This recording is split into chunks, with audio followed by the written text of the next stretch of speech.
CRM یعنی دیتایی از مشتری داری و CEM ولی یعنی یه دیتایی از مشتری داری که شخصی سازی شده. ولی از زمان من به بعد انقلاب شد تو برند باورم. چرا؟ چون همه این کاری که تو داری می‌کنی. حالا من چه کار کنم که مشتری بپرسته منو نره جای دیگه؟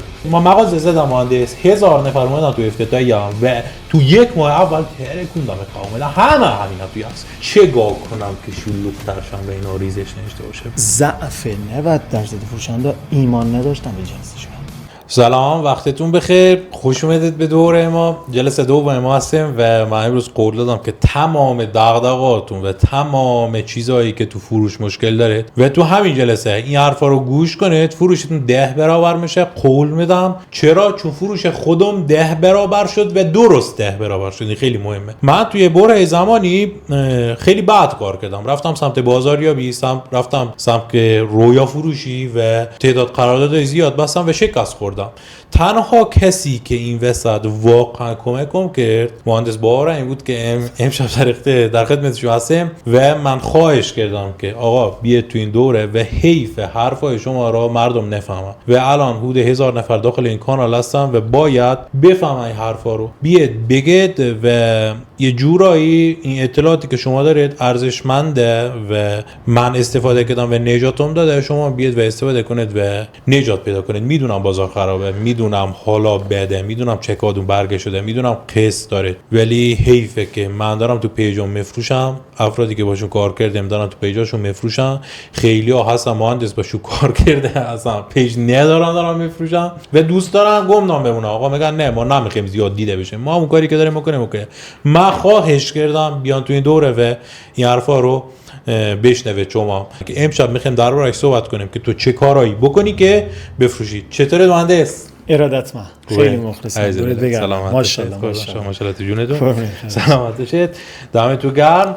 بفرمایید که رزوم از خودتون بگید بچا بفهمن و بریم که ان شاءالله کارو استارت بزنیم. از خدمتتون بنده احسان باوریم هستم، ارشد معماری و در حال حاضرم دانشجوی دکترای DBA دانشگاه علامه طباطبایی تهران. در خدمت. سلامت باشید. مهندس جان، ما الان سری میرم سری اصلی مطلب چون اصلا واقعا فرصت هم نداریم بچه‌ها حالا باید ببینن فیلم‌ها. ما الان تو کسب و کارا که میره میبینه آقا همه دارن منالن و هی میگه بازار خرابه، هی میگه مشتری نیست. میگم بابا درسته قدرت مردم، قدرت خریدش اومده پایین، ولی تو باید کاری بکنی که این محصولی رو تبدیل کنی به نیاز اولیه. کاری که آقا شما با من کردی، گفتی این اینستاگرام نیاز اولیه نیست دیگه، یعنی آقا نون شب نیاز اولیه، ولی کاری با من کردی که من اینستاگرامو کردم نیاز اولیه مردم، همه این گوشه ذهنشونه و داره اذیتشون میکنه. من چه جوری اینو تبدیل کنم به نیاز اولیه؟ و اون که داره آقا لباس میفروشه، شلوار میفروشه، ماست میفروشه، غذا میفروشه، محصول میفروشه، لوازم یدکی میفروشه، همه کل بازاری هست، کل بازار ایران. چیکار کنه طرف که آقا بازارش خوب باشه؟ این فروشنی چه؟ این مذاکره، این مشتری که نمیخواد بخره چه جوری تبدیلش کنه به نیاز اولیه؟ ضعف 90% فروشنده ایمان نداشتن به جنسشون. مثل اون مدیری که میگفت که 206 خوبه خودش لنکر استوار میشد. آره. مثل اون قضیه اونه دیگه. 206 خوبه لنکر استوار میشد. بابا خودت از این استفاده کن، بعد بیا دربارش صحبت کن. تو اگر ایمان داری به جنس خودت، اگر ایمان داری که این دفتر خوبه فلان بیسار هر چیزی و تعهد داشته باشی به فروشت، قطع به یقین قضیه حل میشه. دقیقاً. قطع به یقین تو زمانی قدرت گرفت صحبتات که ایمان پیدا کردی به قدرت فروشت به کار دنیا.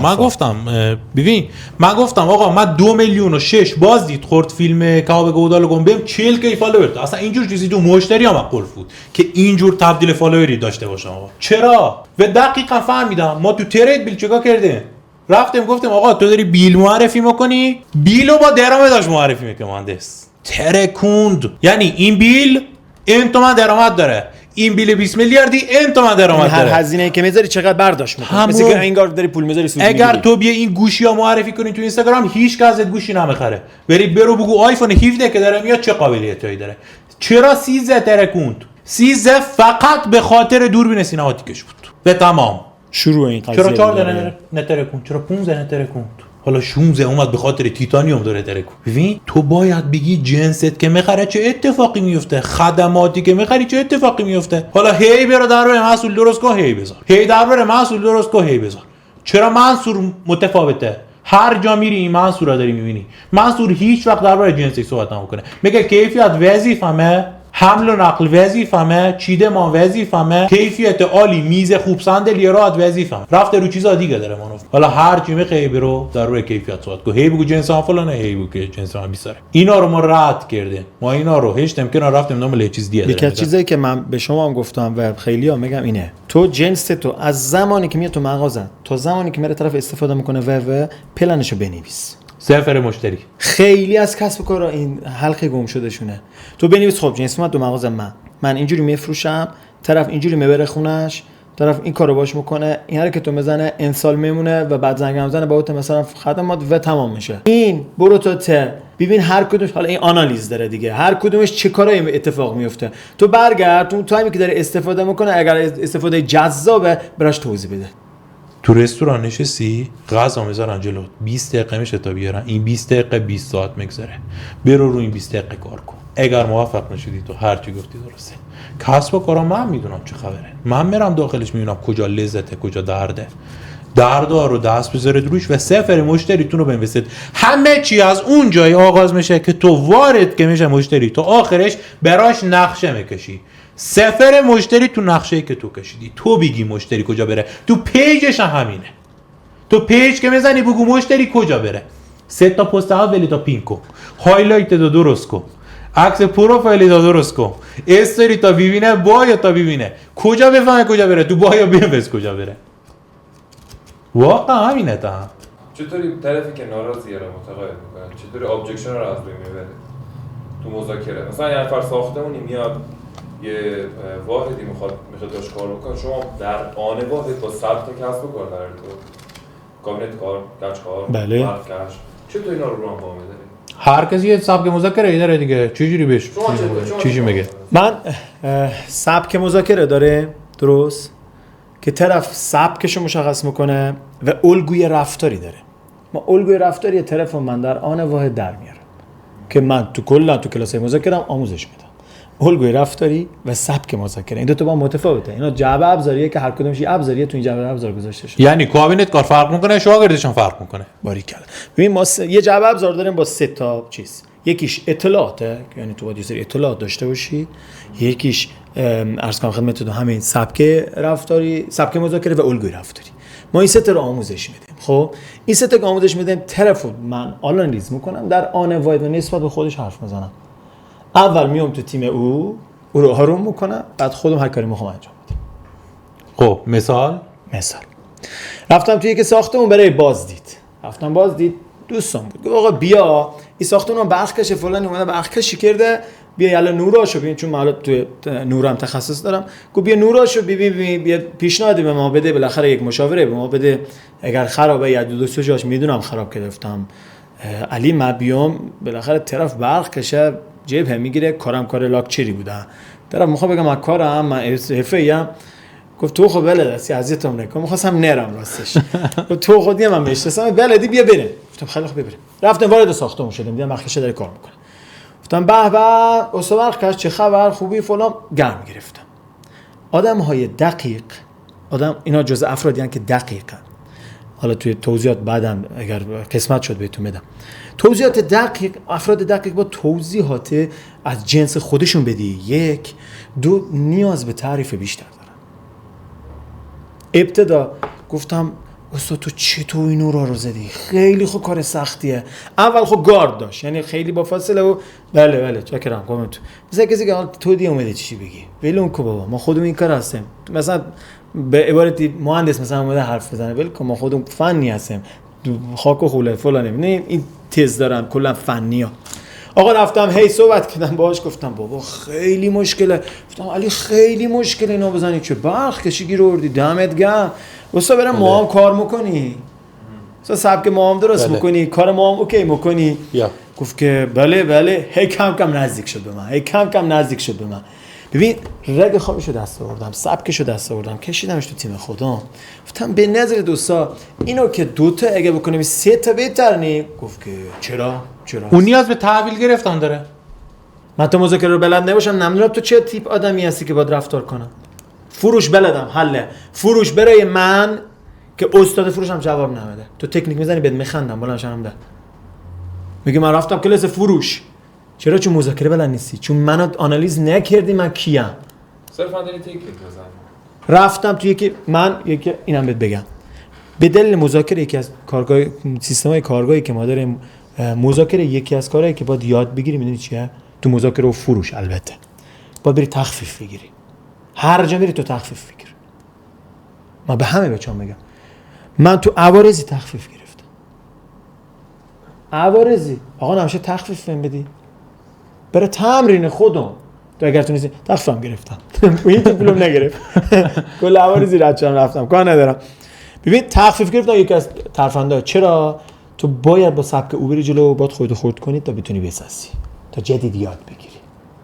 یکی نکته که من به همه میگم، تو فیلسوفه ده، علامه در، لیوانت پر دمت هم گرم. شما همینجوری دمت گرم. حالا میخوای علم جدید یاد بگیری، تو 40 سال دکانداری کردی، تو اصلا درجه یک بازار هستی، تو اصلا دلاری هستی که دیوالت یخونی لیوان دلی پره. تو میخوای با علم بشی، اتزار سر لیوانت خالی کن. دمت گرم. اتزار خالی کن بیا اینجا بشین یه چیزی که من میریزم روی لیوان. اگه پسند نودور خالی کن، واقعا میخوانی اتفاقی برات نمیفته. من تو کلاس همینجوری میگم آقا تو اگر به خوب نبود برات کل هزینه ها بده برمیگرده. یه قایمان داری به مسئولیت. مطمئنم. گفتم من شما 30 تومن هزینه کلاس من ندم. 6 ماه میاد 30 تومن هزینه کلاس من هم دورم کار نداره. میگم کل 30 تومن بهت برمیگرده. اگر تو ناراضی بودی برمیگرده.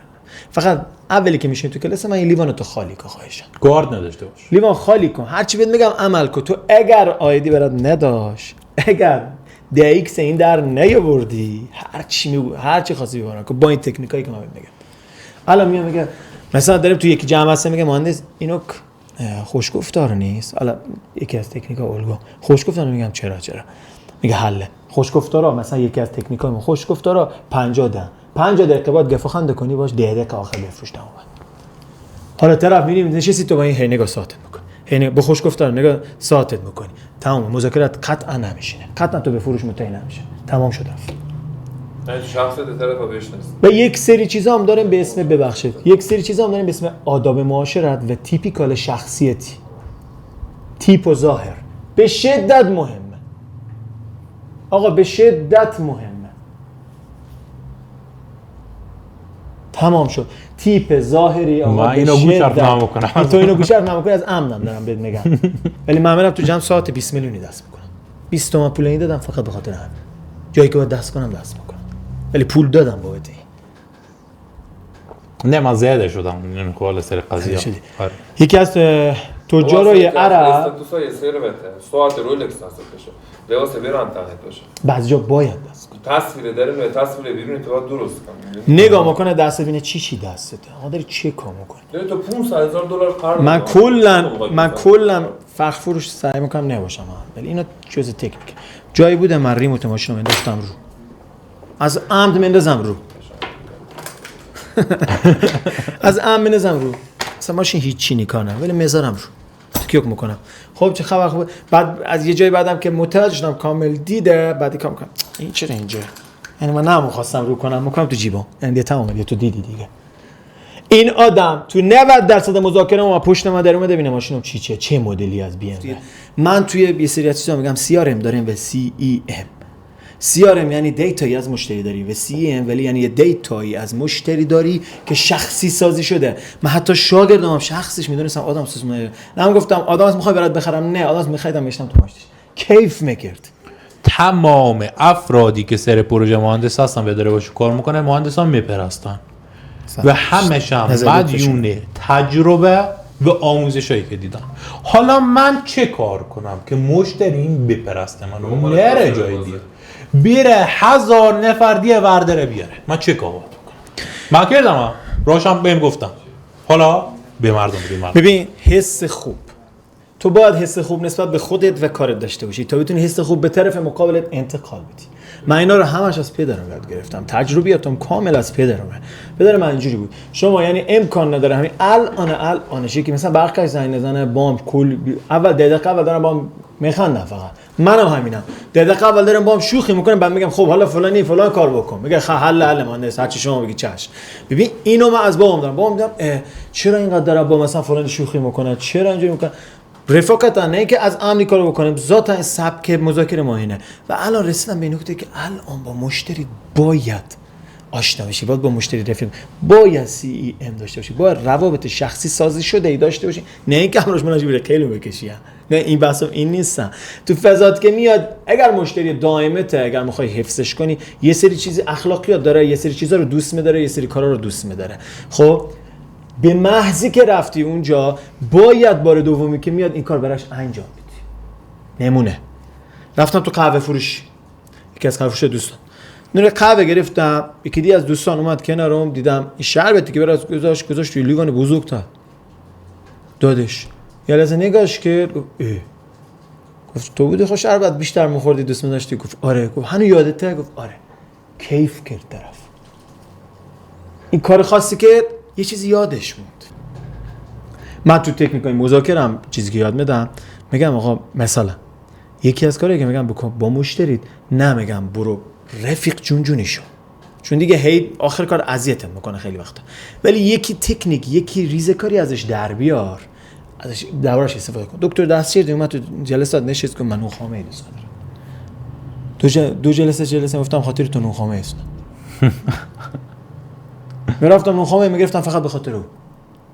یعنی وقتی که مهندس آموزش بده مثلا 50 تا 60 تا 30 تا تکنیکا با مثال دونه میگه این تکنیکا این مثلا اصلا دقیقاً همینه. اینا همش از CEM. تجربه خود خیلی نکته جالبی که وجود داره، تجربه خود مهندسه. میدونی یعنی اینا چیزاییه که توی بحث یه سری افرادی که قدرتمندن، ثروتمندن و افرادی که یعنی تو با حرف زدن باشون میتونی درآمد میلیاردی کسب بکنی، اتفاق افتیده. یه از جوریه که تو کسب و کار که میزنی همه میان میبینن چه خبره، یعنی مشتری اولیه رو داری، اوکی؟ همه بچه‌ای که دارید این فیلمو میبینه دارید میرید مغازه بزنید، فروشگاه بزنید، هر چیزی بزنید، مشتری میاد میبینه چه خبره. از لحظه ای که مشتری میاد میبینه چه خبره، اینجا فروش شروع میشه و اونجا با این مذاکره کار دارید. آره. حالا آقا مشتری، ما مغازه زدم مهندس، 1000 نفر اومدن تو افتتاحیه‌ام و تو یک ماه اول ترکوندم قومه، همه همینا توی هست، چه فاست فودی بزنی، چه لباس فروشی بزنی، چه نووی، هر چی، فقط میام اینا چه خبره. چه گاه کنم که شلوغ‌تر شم و اینا ریزش نشته باشه. ببین اول من اینو گفتم، داشتم محصول بود محصولت باید خوب باشه. دو، تو تا به محصولت ایمان و تعهد نداشته باشی که طرف میبینه روز اول روز افتتاحیه تبلیغات کردی طرف اومده. یک، اولین روز خیلی از افراد نمیدونن، جزء حالا چیزای ایدای منه توی بعضی از افراد، نمایش کامل محصولات تو روز افتتاحیه. هیچ که نکرده این ایده ولی باشه نوش جون بچا، هر کی داره اینو میبینه. و اینم بگم ما اصلا تو افتتاحیه چیزی نداریم که بگیم ما افتتاحیه میگیریم یا تبلیغ میکنیم، یعنی یکی مغازه بدون تبلیغات فقط تابلو زده مغازه باز کرده، این یعنی افتتاحیه به تبلیغ. اوکی؟ نمایش محصولات چطور؟ روز افتتاحیه 500 نفر میاد، اینقدر شلوغه، تو فقط جنسش اینجا یا میفروشه، مثلا فروشه یا اینکه میاد همه حالا اول خیلی ممنون مرسی خوش اومده تا عکس و فلانا دارم میرم. من باشم طرف خرید میکنه مثلا اونجا نمایش، من وایسادی که نمایش دارم، کار خاص، ایده خاص، همه وایساد بیرون میخوام یه کاری بکنم. چه کار؟ دو تا سه بچه تئاتری میاد خرید میکنه، میراد خونه، میرسه یک فضای خونه، آخ دارم استفاده میکنم از این محصول، مثلا بالشته میخوام به اونجا واچه که خوب شد گردم به به صبح میشه شارژ مثلا بالش داره میفروشه، مثلا شارژ داره میره، چرا؟ میگه به این دلیل و به این دلیل و به این دلیل دوستان جنس من آوردم اینجا، من به این دلیل افتتاحیه زدم که بگم محصول من چیه، افتتاحیه نزدم گل برام بیاره، افتتاحیه نزدم فینگر فود بیاد اینجا بخوره، خب نمیدونم کیک علم کنی بدی مردم بخورن که بخورن نه جنسش خوبه، بگونی که جن خورده جنسش خوبه چه اتفاقی براش افتیده، بعد بهشو تعارف اینا بکن. یکی ساکو بره بالای ساعت. این یک ایده که برای بعضی افراد من می‌خواستم بدم، ایده ناب من الان ریختم مثل هر کی برداشت نوش جونش، ولی برای یکی از کمپینات این کار باید اتفاق بیفته. اینا میشه کمپین تخصصی رو تجربه داره کار میکنه، طرف تجربه میکنه. بگو چه اتفاقی این بار تو وقتی اسم بالش میاد میگی بالش میخوای بیرو مجموعه او هم ببین، اینو کنم تخصصی صحبت کردن خیام میکنم میفهمم تخصص به اضافه اتفاقی که برای طرف با استفاده از این محصول میفته اگر ارائه بدی قطع مردم میاد و باید شخصی سازی نسبت به منطقه از نسبت به خود فروشنده و نسبت به محصول انجام بشه. باید بیای بفهمی کجای کاری، باید بیای بدونی کی هستی، خودت ارتقا بدی تا فروشت ارتقا پیدا کنه. کلی بهت بگم من 36 سالمه ولی 30 سال تجربه دارم. از 6 سالگی همراه بابا. همراه بابا بودم. 30 سال تجربه من اینجوری کیف دست گرفتم دارم میرم. خاطر همینه من خانواده من کلا بنا زدم دیگه، معمارزاده و بنا زدم. همه معماری که اومدن جلو همه هنوزم درجه یک دارن کار میکنن. ولی از زمان من به بعد انقلاب شد تو برند باورایی. چرا؟ چون همه این کاری که تو داری میبینی. چرا؟ تو تحصیلات تا تهش رفتم. ارشد معماری گرفتم، الان دارم دکترای کسب و کار میگیرم. چون اینقدر تجربه دارم، علمش هم دارم یاد میگیرم. ترکیب این دو تا بومی سازی شده من دست مشاورم که اینجا نشسته یه کوچی که دارم. من این قولو گرفتم از مهندس که بیان تو پادکست ها و صحبت کنن. سلامت باشید. ولی دارم سعی میکنم که یه کاری کنم بیان تو دوره صحبت کنم. اگه بیتونم بیان تو دوره صحبت کنم همه دو مثل من هستید. و من امشب رازی رو فاش کردم که هولدینگی که پشت کار ما داره کارهای ما رو جلو میبره و ما افتخار میکنیم که در خدمتش هستیم مهندس باورایی و تا حالا نیده بودم همه میگفتن باورایی داستان شیشیه و امشب همه دیدید که باورایی داستان شیشی بود. دمتون گرم، ممنونم. قربون شما آقا. حیفه که این حرفا رو نفهمید. قول بدم فردا سورپرایزتون کنم. چه نوع سورپرایزی داشته باشم روز جمعه که وقتی این سورپرایز رو شما ببینید کیف کنید. جمعه منتظر باشید تا تمام تکنیکا و تمام پرده‌هایی که با اسمش شما برند نشید براتون بازش کنم و برید انجام بدید و برند بشه. جمعه رو از دست ندید. اگه قسمت ها قبلی رو ندیدید، این قسمت ها ندیدید، هر که ندیده نبینه ولش کنه. فقط جمعه اتفاقی میفته که تو ایران واقعا صدا میکنه. من مطمئن ان شاء الله. دمتون گرم، لطف کردید. من لذت بردم. سلام باشید. ان شاء الله میتونیم بیشتر در خدمتتون ان شاء الله باشیم. فایده بشه. دمتون خوشحال شدیم.